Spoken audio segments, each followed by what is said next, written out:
LA 카운티의 판매세가 오늘부터 인상됩니다. 기존 9.5%에서 0.2%포인트 오른 9.75%가 적용됩니다.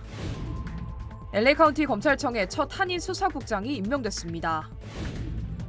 텍사스주의 유명 한식당 업주가 여성 직원의 영주권 스폰서를 명목으로 지속적인 성착취를 저지른 것으로 드러났습니다. 오늘 보스턴 도심 한복판에서 트럭이 상점으로 돌진해 전복되는 사고가 발생했습니다. 샌프란시스코의 차량 침입 범죄가 20년 만에 최저 수준으로 감소한 것으로 나타났습니다. Congratulations. 리차드 호프만 변호사 1,250만 불, 교통사고 1,250만 불 보상.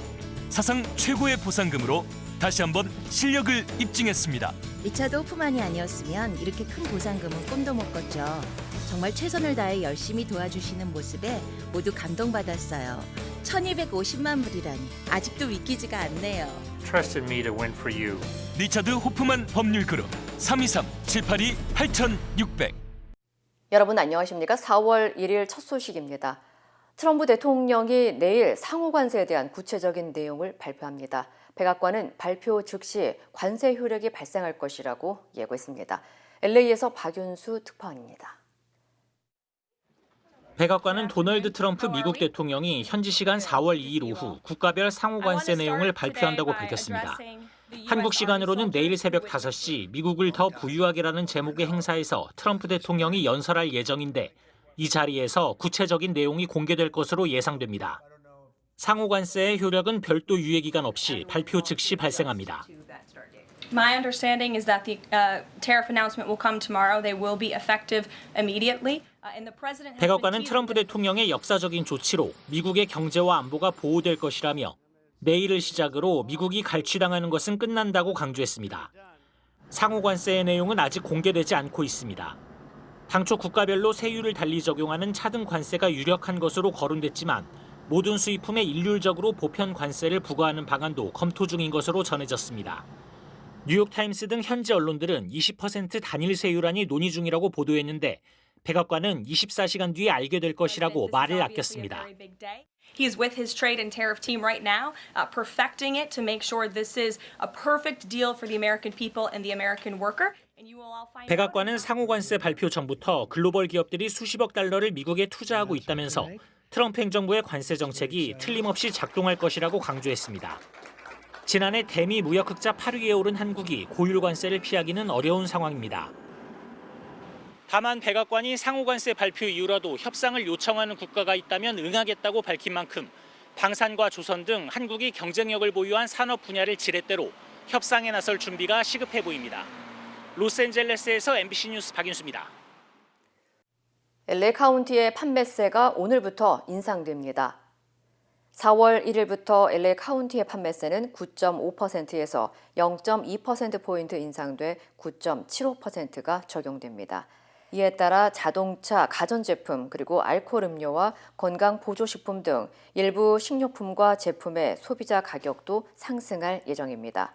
다만 이유식과 인공감미료, 사탕이나 아이스크림, 과일이나 채소 주스 등 일부 품목에는 영향을 미치지 않습니다. 벌뱅크와 가디나, 글렌데일과 파사디나 등 일부 지역의 판매세는 기존 10.25%에서 10.5%로 올랐으며 팜데일의 경우 10.25%에서 11.25%로 1%포인트 상승해 가장 높은 인상폭을 기록했습니다. 한편 이번 조치는 지난 2024년 11월 선거에서 통과된 주민 발의안으로 LA 카운티에서 판매되는 상품 1달러당 0.5%의 판매세를 부과해 노숙자 지원 서비스와 저렴한 주택 자금을 지원하는 내용입니다. LA 카운티 검찰청에 첫 한인 수사국장이 임명됐습니다. 네이선 호크만 LA 카운티 검사장은 오늘 토니 리 씨를 수사국장으로 공식 임명한다고 발표했습니다. 호크만 검사장은 리 국장이 30년 넘는 법 집행 경력과 뛰어난 리더십 그리고 정의를 향한 일관된 헌신을 보여왔다고 평가했습니다. 리 신임 국장은 LA 카운티에서 네 번째로 큰 규모인 검찰 수사국을 이끌게 되며 230명 이상의 수사관을 총괄하게 됩니다. 리 국장은 베버리힐스 경찰서에서 26년간 근무했으며 지난해부터는 벤츄라시 경찰국의 임시 서장직을 맡아왔습니다. 토니 리 신임 국장의 취임식은 오는 6월 초에 열릴 예정입니다. 텍사스주 샌안토니오의 유명 한식당 업주가 여직원을 상대로 지속적인 성착취를 저질렀다는 소송이 제기돼 충격을 주고 있습니다. 한인 피해 여성은 지난 19일 텍사스주 법원에 한식당 업주 김모 씨와 이 식당 법인사를 상대로 소송을 제기했습니다. 소장에 따르면 김 씨는 피해 여성과 두 아들의 미국 내 체류 신분 유지에 필요한 영주권 스폰서를 맡고 있었으며 이를 빌미로 최소 5차례에 걸쳐 성관계를 강요한 것으로 알려졌습니다. 또한 김 씨는 피해자에게 정당한 임금도 제대로 지급하지 않았다는 내용도 포함되어 있습니다. 소장에는 김 씨의 성폭행과 영주권 협박은 어떤 동의도 무력화하는 악질적인 행위라고 명시돼 있으며 피해 여성은 정신적 고통, 미지급 임금, 징벌적 손해배상 등을 포함해 최대 100만 달러의 배상을 요구하고 있습니다. 한편 피고로 지목된 김 씨는 지역 한인단체의 회장으로 알려져 있으며 지역사회를 대표하는 위치에 있는 사람이 이 같은 혐의로 소송에 휘말리면서 한인사회는 큰 충격에 휩싸였습니다. 보스턴 도심 한복판에서 트럭이 상점으로 돌진해 전복되는 사고가 발생했습니다. 보스턴 경찰국에 따르면 오늘 오후 12시 48분쯤 차이나타운의 해리슨 애비뉴와 닐랜드 스트리트 교차로에서 노란색 렌탈 펜스키 트럭이 연석을 넘어 가로등과 레스토랑으로 돌진해 충돌한 뒤 전복됐습니다. 이 사고로 운전자와 보행자를 포함해 6명이 다쳤고 이 가운데 4명이 인근 병원으로 긴급 이송됐습니다. Upon the officers' arrival, they observed a box truck turned over on its side, as well as multiple people who were struck by the vehicle. EMS responded to the scene and transported 4 individuals to area hospitals. Right now, at least one is in critical condition, and the other 3 are at least stable. 트럭이 돌진한 레스토랑은 외벽이 파손되고 간판과 유리창이 부서지는 등 큰 피해를 입은 것으로 전해졌습니다. 경찰은 정확한 사고 경위를 조사 중이며 운전자의 건강 이상 여부도 확인하고 있습니다. 사고가 난 구역은 현재 출입이 통제된 상태입니다.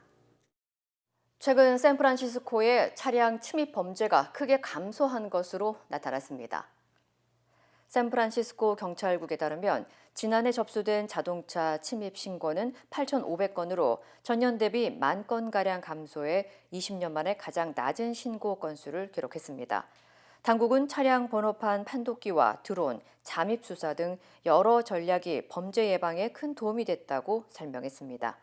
특히 범죄가 자주 발생하는 지역에는 미끼 차량과 사복 경찰을 배치했다고 덧붙였습니다. With 100 flock cameras across the city, the drones, our arrests have increased year to date this year almost 81%. 앞서 2017년도 샌프란시스코에서 발생한 차량 침입 사건은 3만 건 이상으로 역대 최고치를 기록한 바 있습니다. 당국은 범죄율이 크게 줄었지만 여전히 주민들에게 차량 안에 귀중품을 두지 말고 작은 사건이라도 반드시 신고할 것을 당부했습니다. 연방 이민세관 단속국 아이스가 행정실수로 미국에 합법적으로 체류 중이던 남성을 본국으로 추방한 사실이 드러나 논란이 되고 있습니다. 이민세관 단속국 아이스는 지난 3월 메릴랜드주에 거주 중이던 엘살바도르 출신 남성 아브레고 가르시아를 체류 신분이 변경되었다는 통보와 함께 체포했습니다. 이후 본국으로 송환된 가르시아는 중남미 최대 규모 테러범 수용소 세코트에 수감됐으며 남성의 가족들은 트럼프 행정부를 상대로 가르시아의 송환을 요구하는 소송을 제기했습니다. 백악관은 아이스가 행정상 실수로 그를 추방했다고 인정하면서도 그가 대통령이 외국 테러 조직으로 지정한 갱단의 일원이었던 것은 사실이라고 주장하며 그를 미국으로 송환하지 않을 것이라고 밝혔습니다.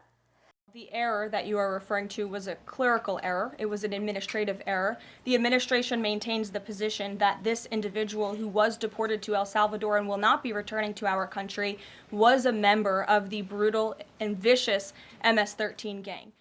논란이 커지자 제이디 벤스 부통령은 소셜미디어 X를 통해 그는 갱단 멤버였으며 희생된 시민들은 무시하면서 그들이 추방당하는 것에 화를 내는 것은 역겹다는 글을 게시했습니다.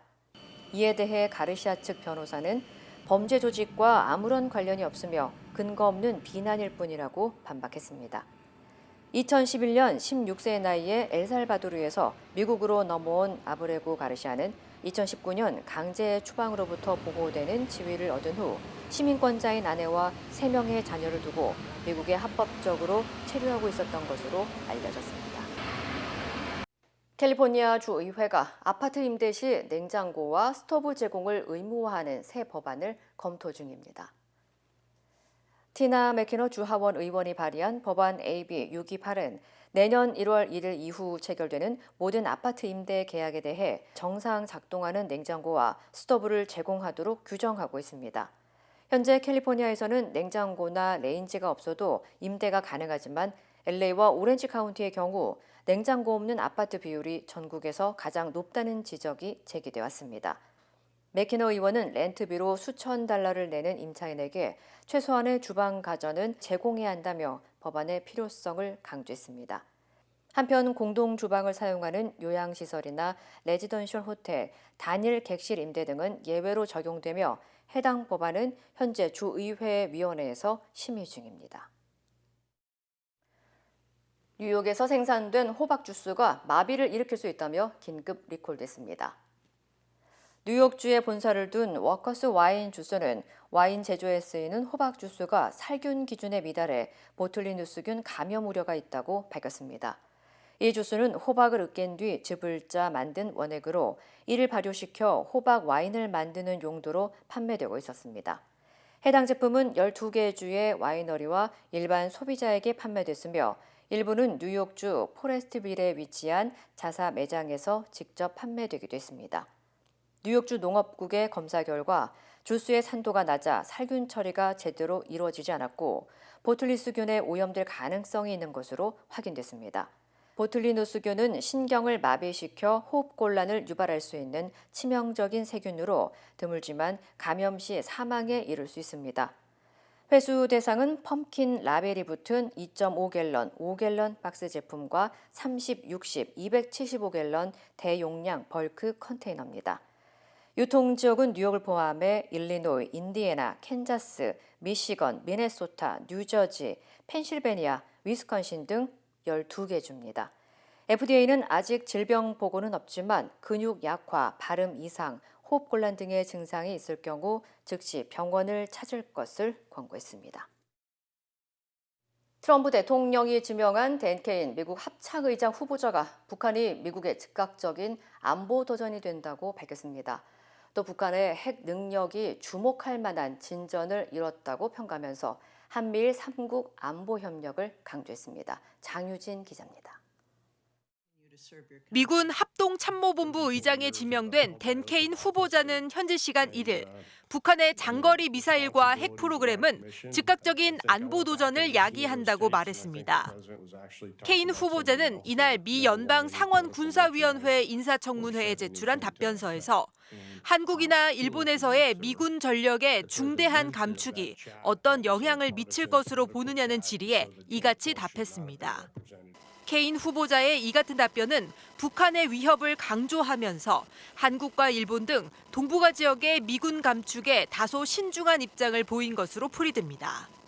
다만 그는 합참의장에 임명되면 한국과 일본에 주둔하는 미군의 규모를 평가하고 국방부 장관과 대통령에게 권고안을 제출할 것이라고 밝혔습니다. 북한의 핵 능력에 대해서는 주목할 만한 진전을 이뤘다고 평가했습니다. 또 북한의 위협에 대해 북한의 핵과 미사일, 사이버 공격 능력은 전 세계적으로 미국과 동맹국을 위협하고 있다며 북한은 한국과 일본, 괌, 알래스카, 하와이, 미국 본토를 타격할 수 있는 여러 미사일 시스템을 시험했다고 평가했습니다. 케인 후보자는 또 한미일 3국 안보 협력에 대해 지지한다고 밝혔습니다. 그러면서 한미일 3국의 다양한 군사 협력과 미사일 데이터 경보 공유 등을 3국 안보 협력 청사진으로 계속 활용하는 것이 바람직하다고 말했습니다. 한편 이날 청문회에서는 케인 후보자의 정치적 중립성이 도마 위에 올랐습니다. Did you wear a MAGA hat at any time? No, sir, and I have never worn any political merchandise. 댄 케인 후보자는 지난 2월 도널드 트럼프 대통령에 의해 경질된 찰스 브라운 전 의장 후임으로 지명됐습니다. MBC 뉴스 장유진입니다. 뉴욕 증시가 혼조세로 마감했습니다. 트럼프 행정부의 상호 관세 발표가 초읽기에 들어가면서 주요 지수들의 변동성이 확대됐습니다. 안예은 캐스터입니다. 네, 신영증권입니다. 뉴욕 증시가 혼조세로 마감했습니다. 다우지수는 0.03% 하락하는 약보합으로 마감됐지만요. S&P 500 지수와 나스닥 지수는 각각 0.3%, 0.8% 올랐습니다. 트럼프 행정부의 상호관세 발표가 초읽기에 들어가면서 주요 지수들은 장중 상승과 하락을 오가며 변동성이 확대됐는데요. 장 마감 무렵 최근 낙폭이 컸던 대형 기술주들로 저가 매수세가 유입됐습니다. 종목별로는 테슬라가 3.5% 올랐고요. 마이크로소프트가 1.8%, 엔비디아와 알파벳도 각각 1.6%, 1.5% 올랐습니다. 반면 존슨앤존슨은 7.6% 급락하며 S&P 500 지수 종목 가운데 최대 하락률을 기록했습니다.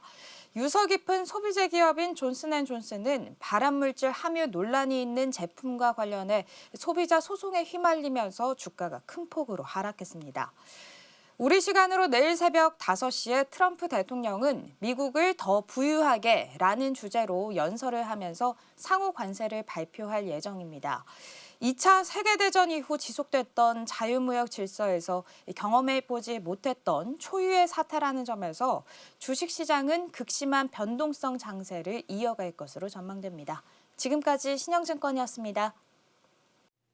미얀마 강진으로 인한 사상자 수가 7,000명을 넘어섰습니다. 이번에 가장 큰 피해를 입은 미얀마 제2도시 만달레이에 MBC 취재진이 가봤더니 유네스코 문화유산까지 무너진 처참한 모습이었습니다. 재은효 기자입니다. 수도 네피도에서 3시간을 달려 만달레이에 도착했습니다. 고대 버마 왕조의 마지막 수도는 말 그대로 무너져 있었습니다. 미얀마 불교의 3대 성지인 황금사원, 마하무니 파고다. 주민들이 정성스레 불공을 올리고 소원을 빌었을 사원은 파괴됐습니다.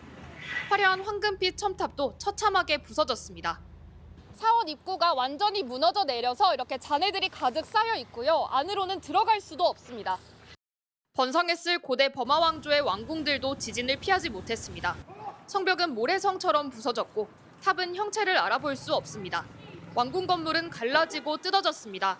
주거지 모습은 더 처참합니다.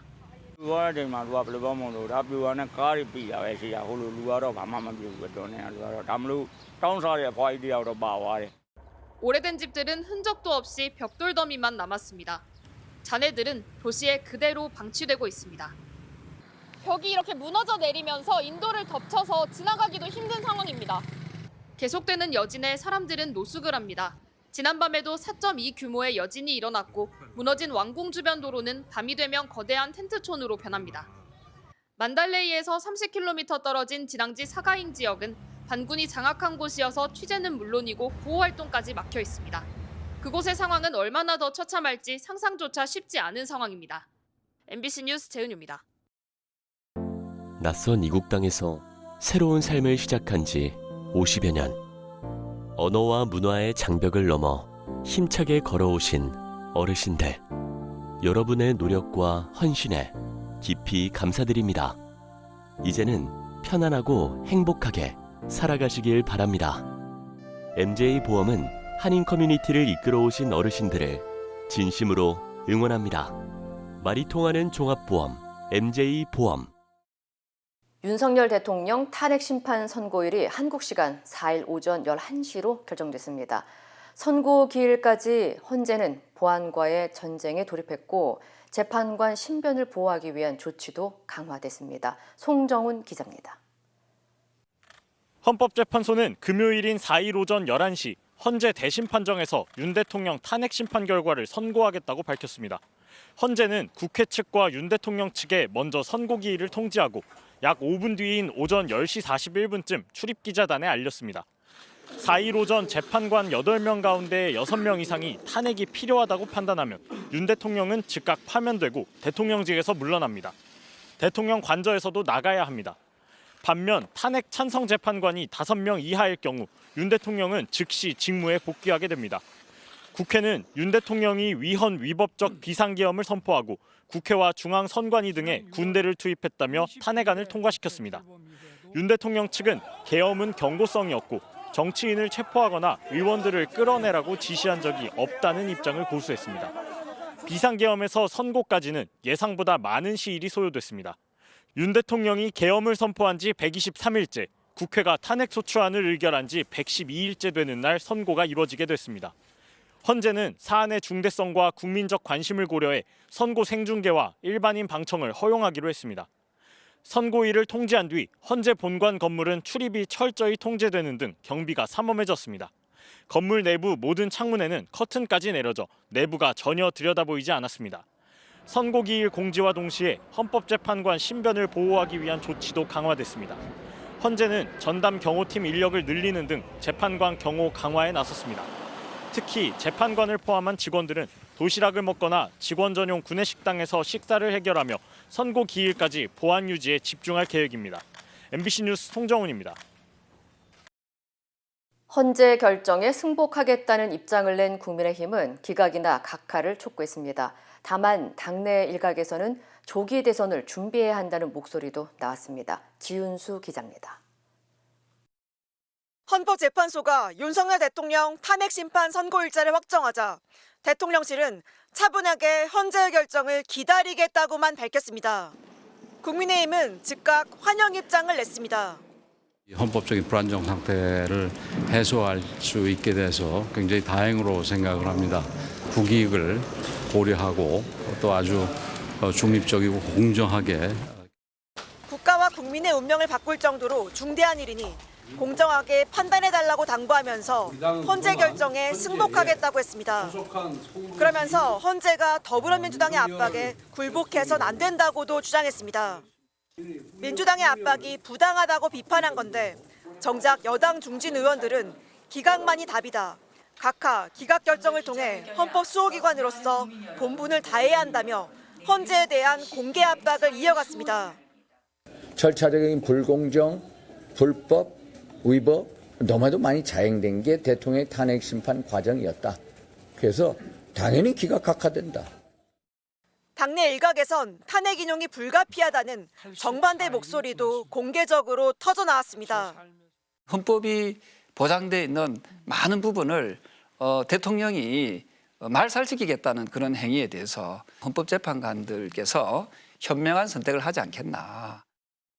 일부 의원들은 MBC와의 통화에서 지도부가 승복하겠다는 건 기각뿐 아니라 인용도 염두에 둔 것이다. 언제까지 과거에 머무를 수 없다. 만약 인용되면 지도부는 사퇴하고 새 지도부로 대선 준비에 나서야 한다고 말했습니다. MBC 뉴스 지은수입니다. 만약 헌재에서 윤 대통령 파면이 결정되면 조기 대선은 60일 이내에 치러져야 합니다. 그럴 경우 대선 날짜는 언제가 유력할지 또 어떤 과정들을 거치는지 이문현 기자가 앞으로의 일정을 정리했습니다. 지난 2017년 3월 10일 헌법재판소는 국정농단 사태로 탄핵 소추된 박근혜 전 대통령의 파면을 결정했습니다. 대통령 박근혜를 파면한다. 박 전 대통령은 즉시 대통령직을 상실했고 5일 뒤 대통령 권한대행인 황교안 총리는 임시 국무회의를 열고 조기 대선 일정을 결정해 발표했습니다. 파면 결정으로 박 전 대통령이 거리한 뒤 정확히 60일이 지난 5월 9일 조기 대선이 치러졌습니다. 헌재가 오는 4일 윤석열 대통령 탄핵 심판을 기각하면 윤 대통령은 곧바로 대통령직에 복귀합니다. 반면 헌재가 국회의 탄핵 청구를 인용해 윤 대통령을 파면하면 8년 전과 마찬가지로 윤 대통령은 즉시 모든 권한을 상실합니다. 공직선거법 35조는 대통령이 거리한 경우 60일 이내 선거를 치르도록 하고 있습니다. 이에 따라 대통령 보궐선거, 즉 조기 대선은 아무리 늦어도 4월 4일로부터 60일 뒤인 6월 3일 화요일 이전에 치러져야 합니다. 박 전 대통령 때 전례대로 60일을 꽉 채운 뒤 선거를 치른다면 6월 3일이 선거일이 되고 이 경우 대통령 권한대행은 선거일 50일 전인 4월 14일까지 이 날짜를 확정해야 합니다. 선거운동 기간은 보통 대선과 마찬가지로 선거 전날까지 22일간입니다. 6월 3일에 선거가 치러질 경우 대선 후보 등록은 5월 10일부터 11일까지 이틀간 진행되는데 각 당은 이르면 당장 다음 주부터 후보 선출을 위한 경선 준비에 착수할 걸로 보입니다. 더불어민주당 이재명 대표는 탄핵이 인용될 경우 다음 주 초 당대표직을 사퇴하고 경선에 나설 것으로 예상됩니다. 이 대표의 위중교사 사건 항소심 마지막 공판이 6월 3일로 잡히면서 대선일과 겹칠 가능성이 거론되는데 법원이 선거운동 등 일정을 감안해 재판 일정을 조정할 수도 있습니다. MBC 뉴스 이문현입니다.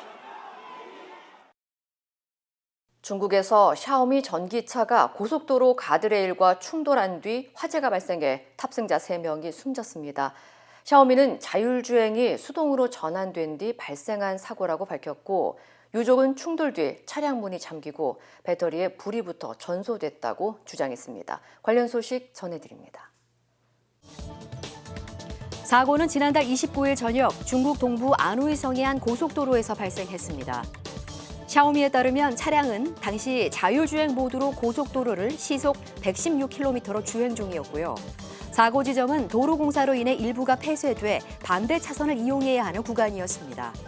차량이 위험을 감지해 경고를 내보낸 뒤 감속했고 운전자는 수동 모드로 전환해 속도를 줄였지만 결국 가드레일 시멘트 구조물과 충돌했다고 샤오미 측은 밝혔습니다. 그런데 탑승자 가족이라고 밝힌 네티즌이 충돌 뒤 문이 잠기고 배터리에 불이 붙어 탑승자 3명이 빠져나오지 못한 채 숨졌다고 밝히면서 논란이 커졌는데요. 샤오미 측은 사고가 아직 조사 중이라 여러 의문에 대해 지금까지 답할 방법이 없었다면서 책임을 회피하지 않고 경찰 조사에 성실히 협조할 것이라고 밝혔습니다. 유럽연합이 수명이 다한 폐자동차 처리 비용을 아낄 목적으로 장기간 담합을 한 자동차 제조사에 무더기 과징금을 부과했습니다.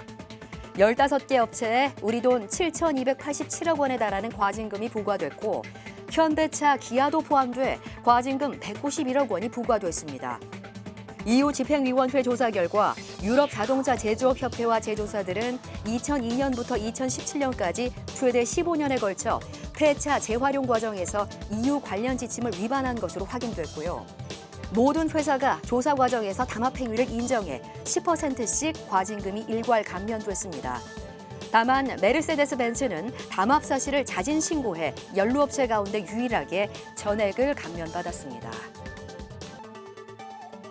거대한 불기둥이 하늘로 치솟습니다.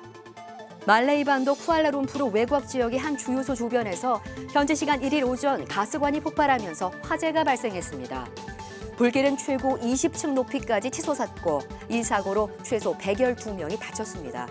현재까지 사망자는 보고되지 않았습니다. 주택 190채와 차량 148대가 피해를 입었고 인근 주택과 건물로 불이 번지면서 피해가 커졌습니다. 주민 대피령이 내려진 가운데 소방당국이 긴급히 출동해 가스 공급을 차단하고 진화 작업에 나섰고요. 7시간 반 만에 화재를 진압했습니다. 30층 높이의 건물이 힘없이 풀썩 주저앉습니다. 지난달 28일 미얀마에서 발생한 규모 7.7의 강진으로 건설 중이던 태국의 감사원 건물이 완전히 무너진 건데요. 태국 산업부가 무너진 건물 잔해를 조사한 결과 품질 기준 이하의 불량 강철이 포함된 것으로 나타났습니다. 당국은 현장에서 더 많은 자재 샘플을 수거해 추가 시험을 실시하는 등 조사를 확대하고 있습니다. 한편 건물 붕괴 사고 이틀 뒤인 지난달 30일 사고 현장에 불법 침입해 공사 계약과 입찰 관련 문서 등을 가져간 중국인 4명을 태국 경찰이 체포했습니다.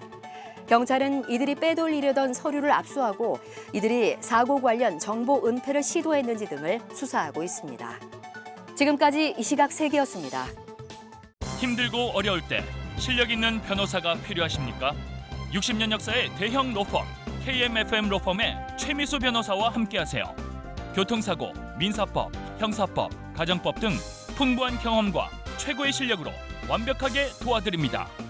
최고의 보상을 책임지는 실력 있는 대형 로펌, 도움이 필요할 때 강한 힘이 되는 변호사 KMFM 로펌 최미수 변호사 213-427-2350. 인터넷과 SNS에서 화제가 된 소식들 알아보는 투데이 와글와글입니다. 길거리에 아무렇게나 방치된 전동 킥보드는 시민의 안전을 위협하기도 하는데요. 무법지대나 다름없는 전동 킥보드 운전자들의 위험한 모습이 공개돼 공분을 사고 있습니다. 캄캄한 새벽 교차로에 서 있던 차량이 신호를 받고 출발하려는 순간 갑자기 전동 킥보드를 탄 남성이 쏜살같이 튀어나옵니다. 횡단보도를 빠르게 건너더니 이번에는 타고 있던 전동 킥보드를 인도에 아무렇게나 내동댕이 치는데요. 무슨 일이 있었냐는 듯 그대로 제 갈 길을 갑니다. 그런가 하면 전동 킥보드에 2명이 올라타 도로를 역주행하는 영상도 공개돼 논란이 됐는데요. 헬멧도 없이 도로 가장자리를 비틀거리며 주행하는 모습 너무나 위험해 보이죠.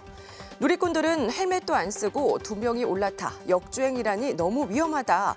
본인 킥보드라면 저렇게 내동댕이 치겠느냐고 분통을 터뜨렸습니다. 전국 곳곳에서 벚꽃 개화가 시작되자 올해도 어김없이 온라인에선 벚꽃을 보러 갈 이성을 구한다는 이른바 벚꽃 알바 구인 글이 올라오고 있는데요. 최근 한 중고거래 앱에 올라온 글이 논란이 되고 있습니다. 벚꽃 같이 보러 가실 분 구해요라는 제목으로 올라온 글에는 그동안 여자친구를 사귀어 본 적이 없어서 커플이 벚꽃 구경 가는 기분을 한 번이나마 느껴보고 싶다면서 20대 여성만을 원하고 당연히 외모도 좋으신 분이 좋을 듯하다며 손 정도는 잡았으면 한다고 구체적인 조건이 적혀 있었는데요. 일당으로는 20만 원을 제시했습니다. 이 글은 역할대행 아르바이트 구인을 금지하는 앱 규정상 곧바로 삭제됐지만 캡처본이 떠돌아다니면서 온라인에서 논란이 됐는데요. 전문가들은 자칫 성범죄 등으로 이어질 우려가 있다며 주의를 당부하고 있습니다. 미얀마를 덮친 강진의 여파로 큰 피해를 본 태국 방콕에서 한국인 남성이 고층 건물에 무너지는 다리를 뛰어넘는 영상이 공개돼 화제가 되고 있습니다. 남성이 목숨을 걸고 다리를 건넌 이유는 무엇이었을까요? 현지 시간 지난달 28일 태국 방콕의 한 고층 빌딩인데요. 지진으로 두 건물을 잇는 52층 구름다리가 갈라지는 아찔한 상황에서 다리를 뛰어넘는 한 사람이 보이죠. 영상이 공개되자 다리를 건너는 사람이 누군지 관심이 쏠렸고요. 마침내 태국 언론이 정체를 알아냈는데요. 영상 속 주인공은 38살 한국인 권영준 씨였습니다. 반대쪽 건물에 있는 부인과 딸을 구하기 위해 위험을 무릅쓰고 다리를 뛰어넘은 것으로 알려졌는데요. 태국인 아내와 돌이 같이 난 딸과 함께 태국에 살며 개인 사업을 하는 권 씨는 집에 있을 아내와 아기가 공포에 질려 떨고 있겠다는 생각이 들었다며 간발의 차로 살았는데 같은 상황이 와도 또 그럴 것 같다고 소감을 전했습니다.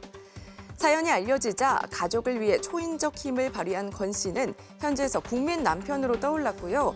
인터뷰 요청이 쇄도하고 있다는데요. 권 씨와 가족들은 현재 방콕 다른 지역으로 이사해서 아내의 친정 부모와 함께 거주하고 있는 것으로 알려졌습니다.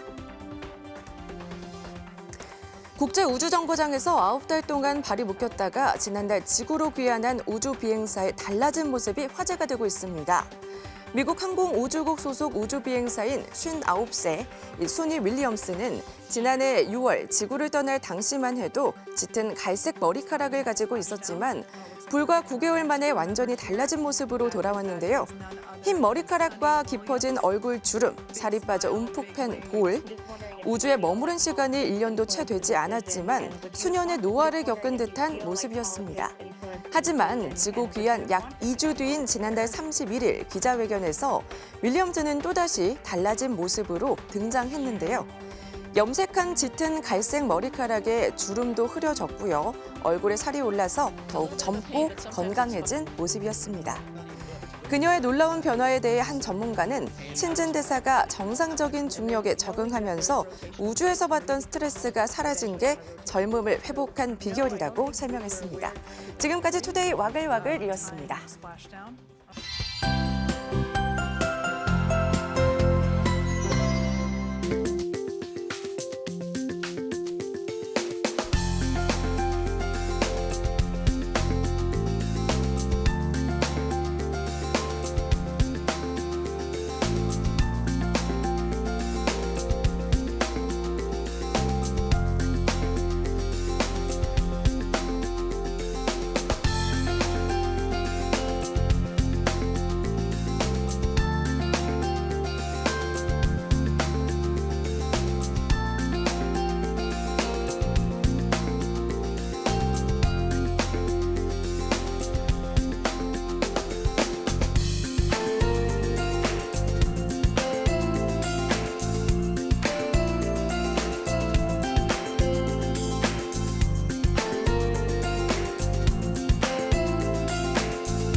이상으로 4월 1일 화요일 뉴스를 마칩니다. 시청해주신 여러분 고맙습니다.